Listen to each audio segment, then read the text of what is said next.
Good morning. I'm Paul Hayes. I'm the Executive Director here at Harborview Medical Center, and I'm very delighted that Harborview is hosting today's conversation on lowering the costs of prescription drugs. It's also my great honor to welcome Speaker of the House Nancy Pelosi, Congresswoman Suzanne DelBene, and King County Executive Dow Constantine to Harborview. Harborview is owned by King County and operated by the University of Washington and is the only Level 1 adult and pediatric trauma and burn center for 4 states: Washington, Alaska, Montana, and Idaho. We also serve the most vulnerable residents of our community as a safety net hospital for King County. 2 weeks ago, Speaker Pelosi introduced House Resolution 3, the Lower the Drug Costs Now Act. In her announcement, she pointed out that seniors and families across America have struggled under the skyrocketing costs of prescription drugs for years. At Harborview, we have seen this burden on our patients firsthand. For their sake, we hope that Congress will be successful in finding new solutions based on community conversations such as the one we are having here today. It is now my pleasure to welcome Representative Suzanne DelBene back to Harborview.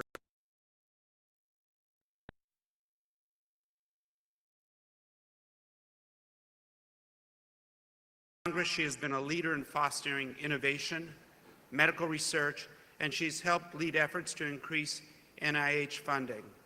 She has also worked to improve and expand access to mental health services via telemedicine. In addition to her national role, Representative DelBene has been a powerful advocate for Harborview as a safety net hospital for the region. We are grateful for her support of our mission to care for people from all walks of life. Please join me in welcoming Representative DelBene to the podium.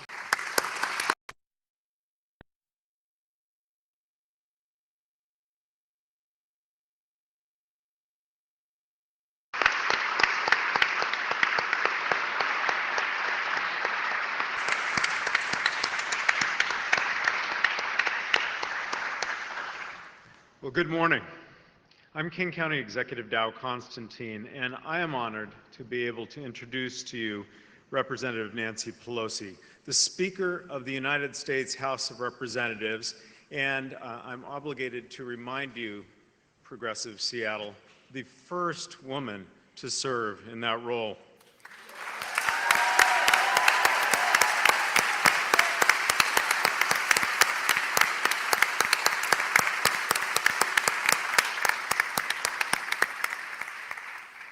Speaker Pelosi role.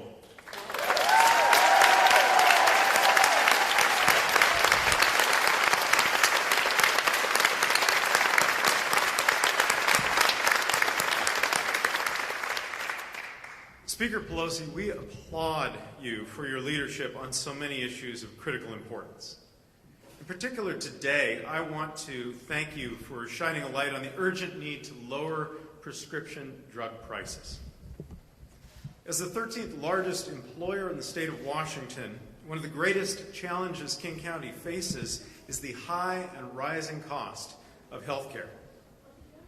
We currently spend about $235 million per year on employee health care, and our fastest growing expenditure is the cost of prescriptions. Your efforts through H.R. 3 to authorize the federal government to leverage its purchasing power via negotiations with pharmaceutical companies is a common sense approach that is way overdue.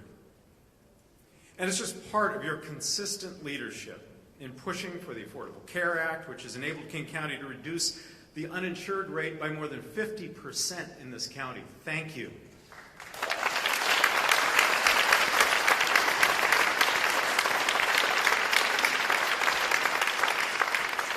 Your steadfast focus on transforming our healthcare system is helping us to serve those who need help the most. Harborview, as you may have seen this morning as you came in, is a proud union hospital, and we're joined today in the lobby and in the room by members of Service Employees International Union 1199 and 925, and the Washington Federation of State Employees.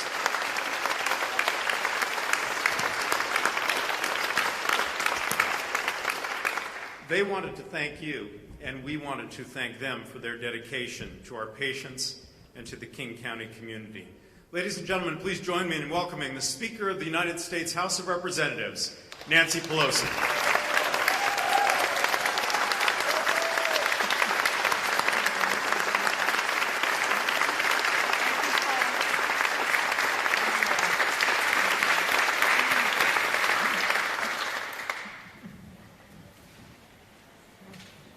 Thank you, Paul and Dow, for your introductions.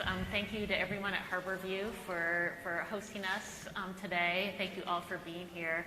But in particular, thank you, Speaker Pelosi, for being here in our beautiful Washington today to talk about something that I know has been a top priority for constituents across the country, which is the rising cost of prescription drugs. I think if you look at my office, and I'm probably a good example what we've seen across the country. Just this year alone, I've received over 4 times as many comments about prescription drug prices from my constituents, concerns about what's happened across the country. And now, with your leadership, House Democrats have introduced H.R. 3, the Lower Drug Costs Now Act. And the bill has 3 main components that we'll talk about a little bit more. First, it allows the Secretary of Health and Human Services to finally negotiate drug prices. Second, it prevents outrageous drug price spikes in Medicare and fundamentally realigns the environment for drug pricing. And third, it sets an out-of-pocket cap for the first time for seniors' drugs costs. So it's very exciting and very critically important, and so we want to talk about that a little bit more with you. And again, thank you for being here with us. You know, we've looked at data, I know, on the Ways and Means Committee as well. Drug prices are high. Americans on average pay almost 4 times as much as other developed countries, and some drugs are as much as 10 times more expensive in the U.S. So why are things so expensive for patients in the United States? Well, first, let me thank you for the invitation to be here today. Let me thank all of you for sending Susan Dolbene to the Congress of the United States. We couldn't be better served with it. I know the esteem that she has held here. I want you to know how highly she is regarded in the Congress. She thinks entrepreneurially. So not only does she share the values we all share, recognizes the challenges we face, but thinks in new and fresh ways about how to solve them, really representing the entrepreneurship of this region. So thank you, Susan, and thank you, Paul. Thank you, Dow, for your kind words of introduction, the auspices, the great auspices under which we come together, and the leadership that you are providing to the community. And I join you in recognizing our friends in SEIU and the other unions who are part of all of this. This is an issue, and I will get to the point of the difference between what we pay here and what others pay abroad. But this issue is so important. You know, people always talk about having a seat at the table. I want to have a seat at the table. Well, we want people to know we have a seat at their kitchen table. We know that this is a big kitchen table issue for America's working families. It's not just about their health and the beautiful, wonderful, miraculous power to cure that some of these pharmaceuticals provide, but it is also about their financial health of their families, and they just can't afford it. I've seen grown men cry on the campaign trail just saying, I just don't know what to do. I have someone in my family who is dependent, and we, either skip a meal, cut a drug in half, or in some cases, tragically, people go without, and then there's loss of life. So this is a matter of financial security, health security, quality of life of our country. And it is something we've been trying to do for a long time. When we won the House before in 2006, we had 6 for 2006, 6 measures we would do as soon as we were elected. 5 of them became law. 1 we couldn't get, which was enabling the Secretary of HHS to negotiate for lower prices. Big resistance to that, and you will see that in the ads on TV, and they won't say it quite that way, but that's part of that. They know that is the heart of the matter. And central to the frustration that people have is the fact that they hear that people in other countries are paying 1/4, 1/5, 1/6 of what we are paying here for the exact same brand name drug. So that was the question I was going to get around to answer. And here's what this legislation does. What it does is it takes the 6 similar economies to us: Australia, Japan, the UK, Germany, France. Japan, did I say? Anyway, it takes Australia, those countries, and takes their average or their mean. That'll be up to your committee to decide whether it's average or mean, but say the average for the sake of our discussion now. And whatever that price is, it says that in the U.S., the companies cannot charge more than 1.120% of that. So that takes it all the way down. And in the legislation, there are non-compliance penalties and the rest if they don't do that. But this is going to amount to enormous savings for families, for hospitals, for everyone, for the public role. You talk about what has happened here in terms of cost, and the cost of prescription, the rising cost of prescription drug brings to that. So this is absolutely essential. And I do believe that we can do this in a nonpartisan or bipartisan way. The President says to me that he wants to do this. I take that sincerely.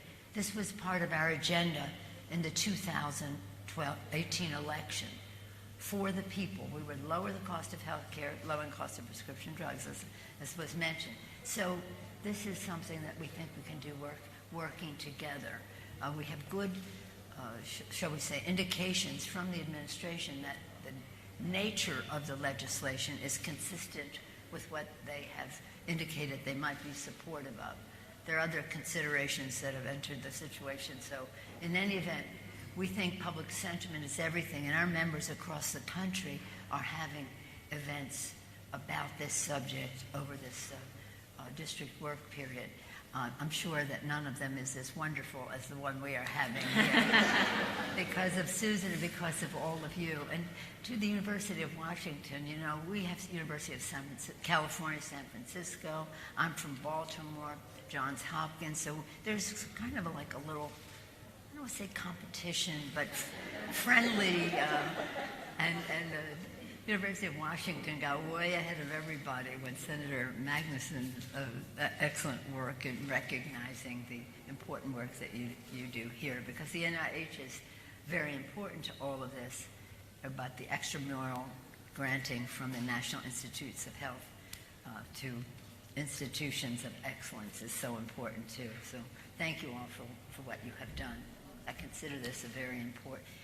I want to hear what you all have to say about this, because we came to hear, not only to say where we are, but how we could improve it. So thank you. And again, Susan, Congresswoman Del Bene is on the Committee of Jurisdiction, not only that, on the Subcommittee of Jurisdiction. So she'll be right there when they make decisions about, with all these savings, how will that money be spent? How can we make all this much more transparent? There's still things not written into the bill, but left further to the committees, which wrote the bills to begin with, but now with the benefit of public sentiment, to see where we go from here. And we'll be starting to work on that when we get back again next week.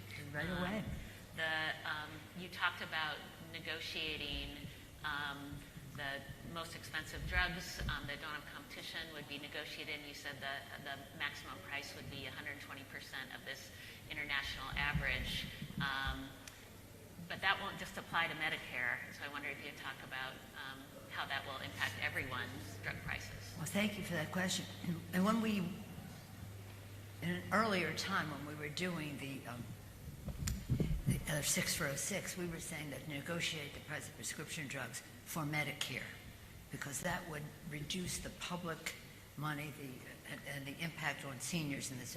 But with this legislation, we've taken it to not just Medicare, but also to all who want to participate in it. So it goes beyond Medicare, it goes into private insurance, et cetera. So this is for everyone. So yeah, that maximum price would be available to private plans, and they could come up with a lower price if they could get it, but that means That's that that would have a huge impact on folks everywhere. Now, there's also an important part of the legislation on the out-of-pocket cap, because right now, one of the things that we hear from constituents a lot, and glaring omission of the current Medicare drug benefit, is the lack of an out-of-pocket cap. I have a constituent, John from Arlington, who told me his wife is in the donut hole, pays $210 every 2 weeks for her medications. And so how will the out-of-pocket cap affect seniors like John and his wife? Well, one of the breakthroughs in the legislation is that there would be a $2,000 cap, annual cap. And this is really important because it's endless right now in terms of where, especially under the Medicare Part D and the rest of that, there's endless. And some of these drugs are miraculous, but they're also incredibly expensive, endlessly expensive. So there would be a $2,000 cap. Now, there is a bill in the Senate, not as, shall we say, transformative as our bill, but it has, $3,500, I think it is, cap in the Senate. So there's a recognition that there has to be a cap. We'll negotiate that, but it's a big difference. The difference is not between 2,000 and 30,000 or 3,500. It's between no cap. We want to keep it as low as possible, and as we see what the savings are, to see if we can't make it some of that benefit flow to our seniors further. I think that's a huge point, and so important for so many people who are paying well over $2,000 in prices every year. You would be so surprised. And some of these drugs are miraculous. Many of them sprang from basic biomedical research at the National Institutes of Health. And that agency has the miraculous power to cure. And it's a fabulous and wonderful thing. But we want the benefits of it to be for all Americans, not just those who can pay those big prices to it. And so recognizing that many of the private sector innovations have sprung really from the basic biomedical research, we feel there's an obligation for everyone in our country to participate, because everyone helped make it possible. I have another constituent, Nancy, who's from Kirkland, and she told me how her medications seem to jump in price every 6 months. So there's also part of the legislation to deal with these types of price spikes and prices that are increasing much faster than inflation. And so can you talk a little bit about that? And then again, your committee will weigh in on transparency of how and why do these increases happen. And there has to be people have to know there's going to be a judgment about just why did they increase. But that is the spiking, or even new drugs coming on the market that aren't in the lists that we have now, will be subjected to real scrutiny. But again, the transparency piece is yet to be written. There's some different views on that as to why these unusual spikings, and no certainty in people's lives. People have budgets and the realities of life, and then it changes and it changes and it changes, but the condition does not necessarily is not compatible with how the prices increase. So again, all of these aspects, and that's why hearing individual stories are so important, so that that we can have a handle on it in the legislation and a path. When we, I just want to make this point about how important your being here is today, and I thank you. When we had to protect the Affordable Care Act last year from all the assaults on it, we were successful because there were 10,000 events around the country of people telling their story. Nothing more eloquent than that. The reality of life or death. And so I say to those who have the generosity of spirit of sharing their personal story, which sometimes is sad and sometimes they don't want other people to really be so aware of, that really does make a difference in the quality and the specifics of the legislation. So thank you for that. Moms Rise and Where's Kristen was so much a part of all that we do. Thank you so much for your public sentiment is everything. As Lincoln said, public sentiment is everything. With it, you can accomplish almost anything. Without it, practically nothing. So this drumbeat, which was essential in the election last year, I'm not talking politics here, I'm just talking policy. This is it. And to our union friends, I would be going around to union halls talking about pensions, just, related, the economic security of our families. And then I'd hear the questions, and 2/3 of the question were not just about pensions, but about the cost of prescription drugs. So it's just pervasive. It can be addressed. We can do it in a bipartisan way, and we can do it soon, but we can do it better knowing your stories. Absolutely. And you started off by talking about what an innovative region we have here. We're here right at University of Washington. We've had so many great innovations, but that's been important throughout our region. And so talk a little bit about how this legislation will actually continue to support innovation.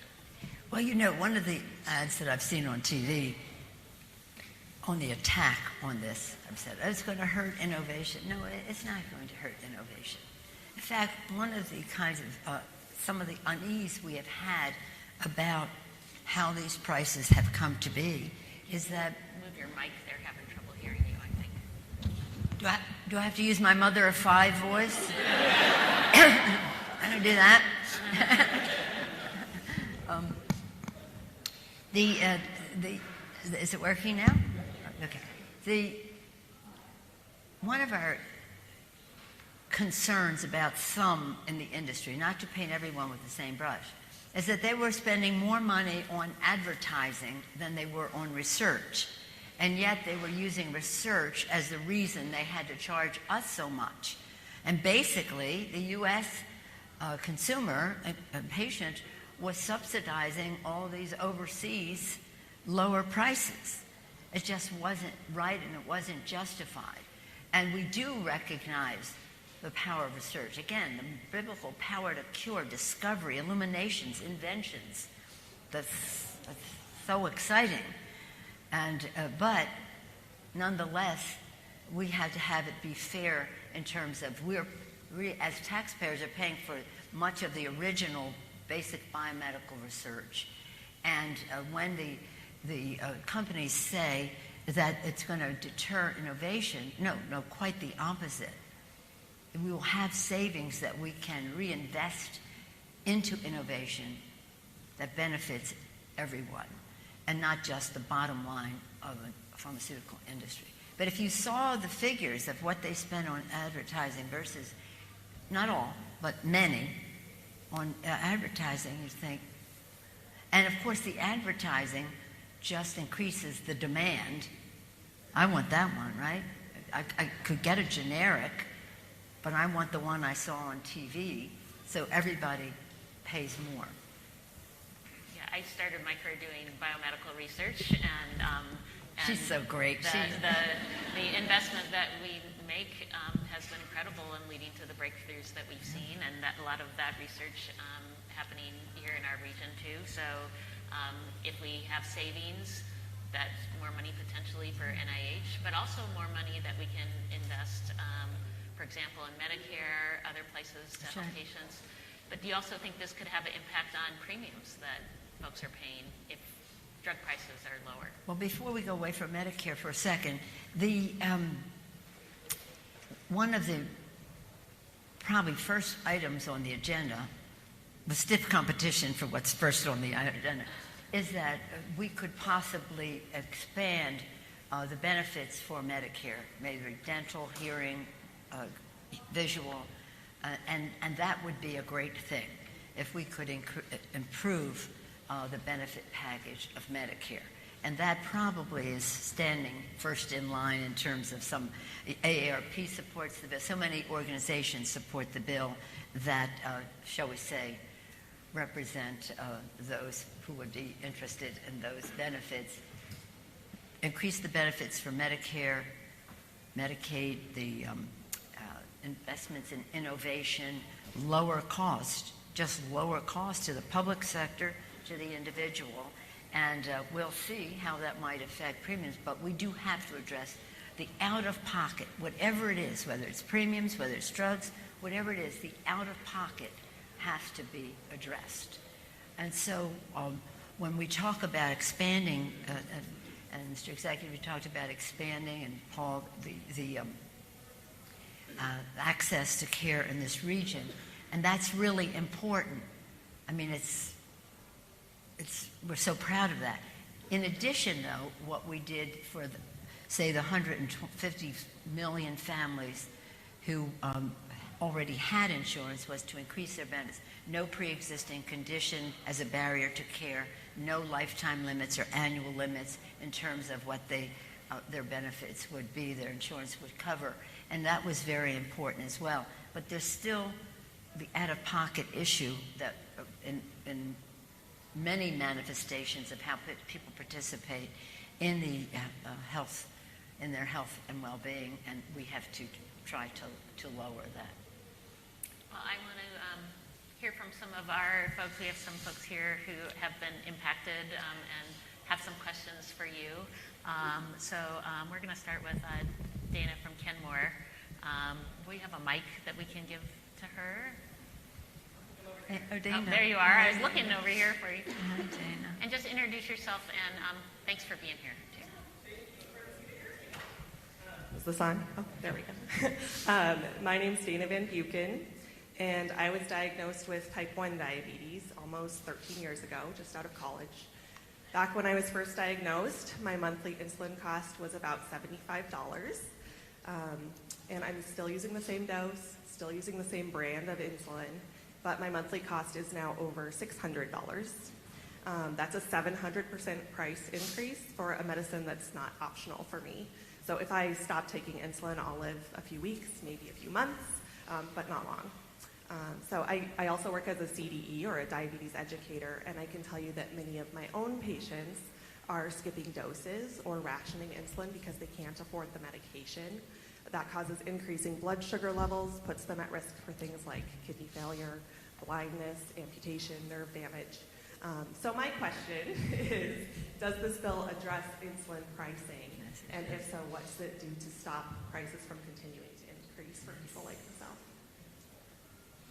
Well, thank you for that question, because if there's any poster diagnosis or a prescription drug that needs to be addressed, it's insulin, because the industry, some in the industry have just increased the cost so much. Then they'll say, well, we reduced it. Well, but we're still not anywhere near what is affordable and where this all started.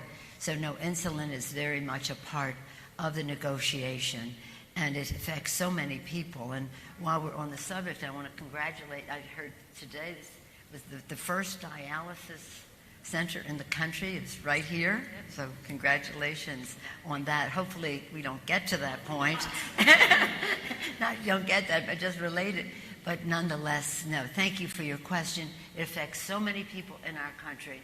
It's almost sinful because it's really withholding of something so life-saving and quality of life providing. So thank you for that. And that will be an important part of the committee's further work in terms of not only that it's one of the negotiated drugs, but that it is how they make these, increase the price. What's the justification for something like that? If I just may, because you remind me, and I do want to hear the other question.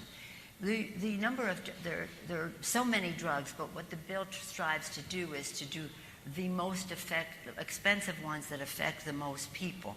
Now, some people say, well, you should do more.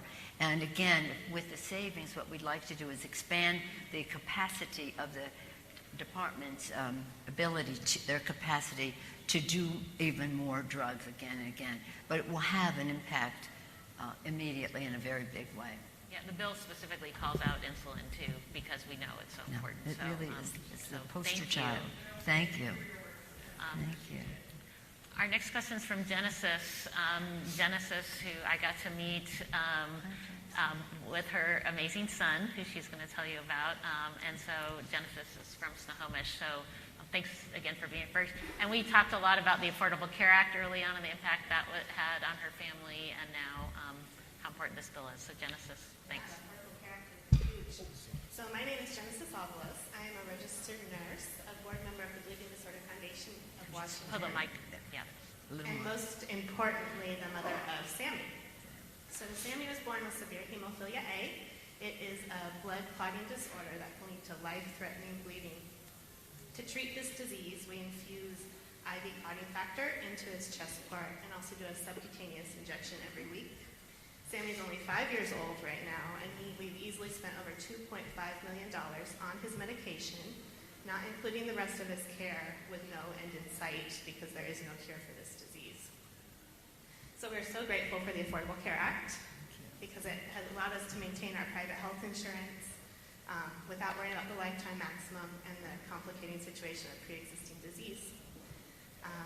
So with the high price tag on Sammy's medication, we would be bankrupt without the ACA.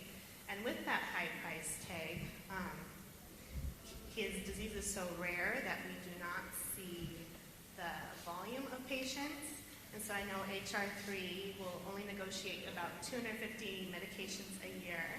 So if his medication does not make it on that list, how do you see HR 3 affecting drug pricing in the general landscape? Well, first of all, congratulations on Sammy, and thank you for sharing your story.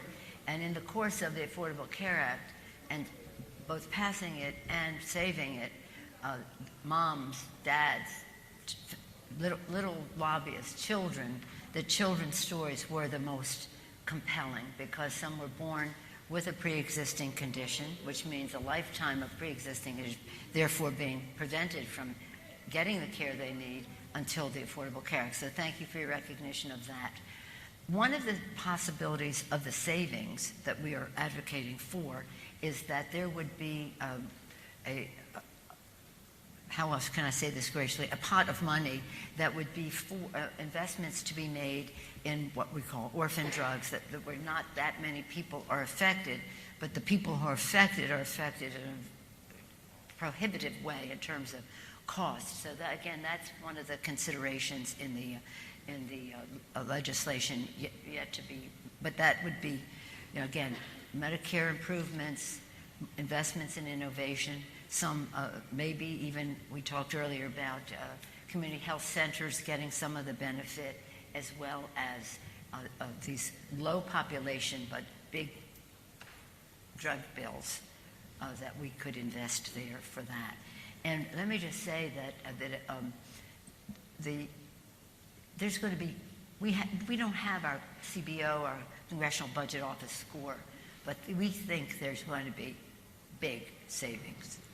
We just look at the cost and then see the big savings that will be there. So it will be transformative in the lives of people, but also in the public sector, the nonprofit sector, the private sector, but also in how we can use those resources a different way that the federal government is spending right now on prescription drugs. So thank you for sharing Sammy's story. Thank you. And now Eunice is with the American Cancer Society Action Network. She is a fierce advocate and had the chance to work with her for many years. Fierce. And I know, fierce. And so I wanted to let Eunice ask a question that she has. Thanks. Thank you. My name is Eunice Hostetter. I'm from Kirkland, and I am a 16-year cancer survivor. On the way here this morning, I heard another survivor say that every day after diagnosis is a good day. I'd like to say it's a great day because you are here and you've taken on this issue, which is so important to so many Americans, and particularly to cancer patients who experience very high drug costs, and particularly for Medicare patients who I believe are disadvantaged because of the current Part D plan. I wanted to share story about a family member of mine who was diagnosed a year ago with a blood cancer. The short term is MDS. It's a myeloplastic dysplastic syndrome. It's a hard one to say, and that's why I use MDS. but it's a cancer that has required infusions at a cancer center of a drug called Revlimid. I believe I'm saying that correctly. It's a very expensive drug. However, she's been fortunate to have Medicare and also a supplemental policy. Medicare B has covered 80% of the charges. Her supplement has pretty much picked up the rest. So that's been good. However, her doctor has recently recommended that she go on an oral form of that same drug. So she could take a pill at home, which is a very appealing offer to her. However, under Part D, she would go past there's 3 levels as I understand it, and she would actually get up into the catastrophic area, and her out-of-pocket expense would be over $14,000 a year. Unfortunately, she's not a very wealthy person. She survives on a somewhat modest Social Security income, and there's no way she could take on $14,000 a year in drug expenses.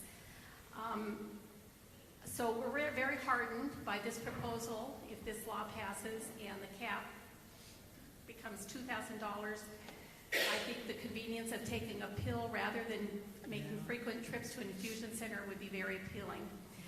I would like to make a point, however, that I hope could be considered with changes to Medicare in general. This state passed an oral cancer parity law in 2010. My understanding is 42 other states have the same cancer parity law in effect. And what that means is if a patient goes on an oral form of chemo, it's covered at the same rate as If you're in the hospital. an inpatient. Medicare does not offer that same protection. And so I don't know how that would fit, but I hope it could be taken into consideration. Thank you. Well, thank you so much. I'm sorry for you, the challenge that is it your friend or your relative has. Not that it matters, but I never supported the Medicare Part D plan because we overwhelmingly voted against it. It won by one vote.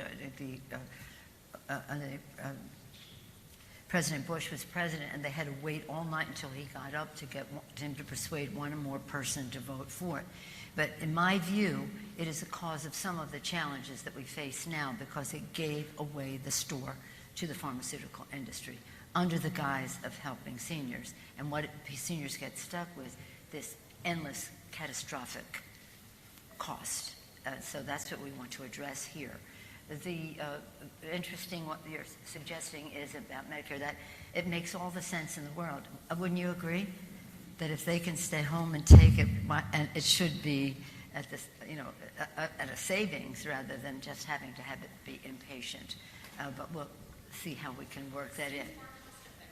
It's this complication that folks don't understand between Medicare Part B, kind of, which if you're at the doctor's office and you get that drug, it's covered in one way, but if you take it at home, it wouldn't be covered because it's Part D.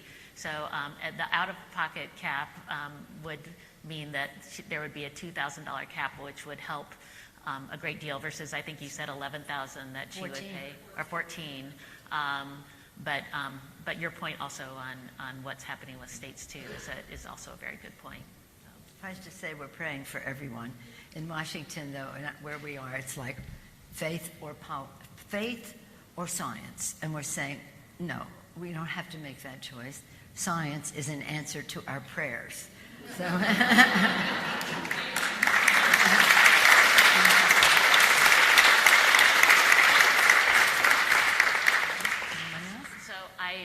I know we're running out of time because we've got to make sure we keep you on track because you have a flight. And so I wanted to, first of all, thank you so much again for being here and for spending time and for all of the work on this issue, which we know is so important just from the stories we heard today. And I know there are thousands and thousands of stories right here in our region, and we just expand that across the country. So we're going to work hard. You said this is something that you feel bipartisan and we should be able to move through. So maybe we'll just close and just say, tell us how we're working hard on the House side, and so if we get through the House, what you think the prospects are after that. Well, thank you very much, Congresswoman Delveni, for your leadership in so many ways. Now, strategically, on the Ways and Means Committee, Health Subcommittee, which is part of the committees of responsibility and authority on this subject, and again, coming from a region rich in innovation, it's in the air, it's in the water and the rest, and also thinking in that entrepreneurial way, but how can we do this in a new, fresh way that really gets the results for the future? And again, in so many cases, it's about the children. It's about the children. It can make such a big difference in their lives. We remove all doubt that they will have what they need in a way that is affordable. It can't be accessible unless it's affordable. But let me just say that nothing was more, shall we say, this is going to sound a little political. It's not really intended to be political. It's just a fact. Right? Nothing was more eloquent to our colleagues than the fact that this issue was the issue in the last election. And people said, how did you make it such an important issue? I said, we didn't make it. It is in every family in America an important issue. And again, 10,000 events around the country, little lobbyists, children, families. I mean, don't get in between when they say this mom's rising, and to say to you, don't get between a parent and the needs of their child when it comes to a difference that public policy can make.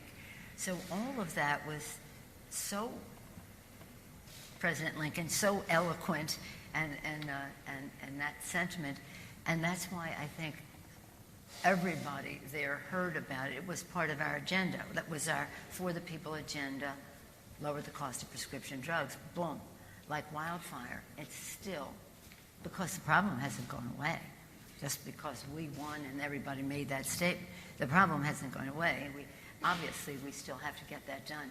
And I think that hearing from their own constituents, nothing is more eloquent to a member of Congress or any elected official, right, Senator?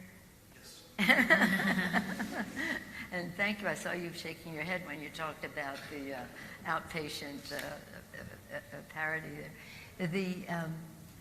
Then the voice of their own constituents. So we're trying to say to people, beat the drum, beat the drum, beat the drum. Make it too hot to handle that they would not pass this legislation. Why wouldn't they? Except that you'll see ads on TV which so completely distort what we are doing, price controls and this and that and that and that, and taking away your this and that. It's really interesting, shall we say, I would say imagination, but that's too good a word for it, but the resourcefulness of those who want to mischaracterize something. And it's about the money. It's about the money. It's either our families are going to pay. So on this, if we all, Democrats, Republicans, nonpartisan, all the rest, if we all have a seat at each other's table and understand why, first and foremost, we know, and how we can do this in the best possible way, so that 20 years from now, or whenever, 15 years from now, people would say, this would have worked, except they didn't do the bill. They had to make compromises. No, let's just do it right. Again, the vote on Medicare Part D was right almost exactly down party lines against it. And I have heads of pharmaceutical companies coming into my office to talk about this, and they'll say, well, we're in this fix because of Medicare Part D, which they all supported, which they all benefited from. But let's assume that everyone is of good heart, wants to get the job done, recognize their responsibility.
that could happen this year. So thank you for all that you all do in your communities, the generosity of spirit of sharing your stories. And that, again, as I said, Susan Del Bene is a person of great grace, dignity, knowledge, experience, respect that she commands, but she's no nonsense. We don't have meetings to have meetings. We have meetings to get the job done, to get results. So thank you for advancing us and making progress down this way.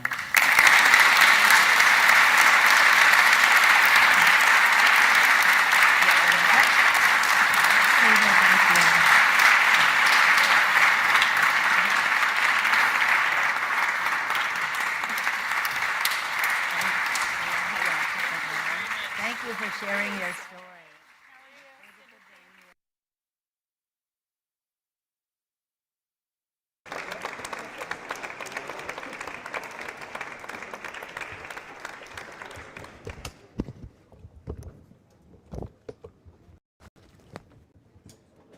Great, thank you so much.